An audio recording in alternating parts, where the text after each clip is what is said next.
అలాంటి ఫస్ట్ తెలంగాణ నుంచి బ్రేకింగ్ అందుతోంది. ఓ తెలంగాణ నేత ఏడ్చారని చెప్పాను. మాట్లాడుతూనే వలవల ఏడ్చేశారు. ఇంతకీ ఎవరా నేత, ఎందుకు ఏడ్చారు, ఎందుకు కన్నీరు పెట్టుకున్నారు, దానికి సంబంధించిన బ్రేకింగ్ తెలంగాణ నుంచి మనకు అందుతోంది. Yes, scene of the day అని చెప్పొచ్చు దీన్ని. రైతుల బాధలు చూసి భావోద్వేగానికి గురయ్యారు మాజీ మంత్రి జగదీష్ రెడ్డి.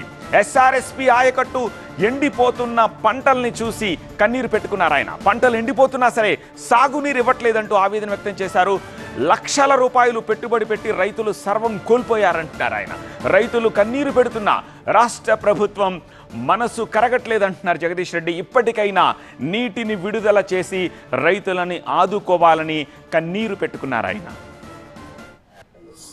నీళ్లు ఇవ్వాల్సిన ఉత్తమ్ కుమార్ రెడ్డి నీళ్ళు ఇవ్వలేదు, కానీ గొర్రెలను మాత్రం పంపిండు అని చెప్పి రైతులు చెప్తున్నారు. నీళ్ళు ఏమంటే గొర్రెలను పంపిండు అని చెప్తున్నారు రైతులు. నేను అంటున్న మాట కాదు, రైతులు అంటున్న మాట. నేను ఇప్పటికైనా విజ్ఞప్తి చేస్తున్నా,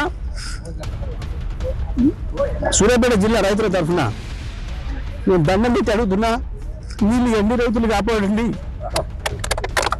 దుర్మార్గం, ఇంత దుర్మార్గంగా ప్రభుత్వం ఉండడం అనేది పద్ధతి కాదు. వాస్తవానికి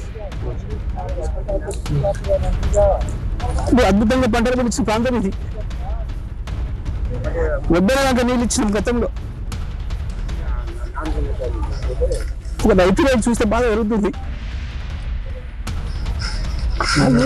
దయచేసి ప్రభుత్వాన్ని విజ్ఞప్తి చేస్తున్నా, దండపెట్టి అడుగుతున్నా, నీళ్ళు వదలండి, రైతులు బతికించండి.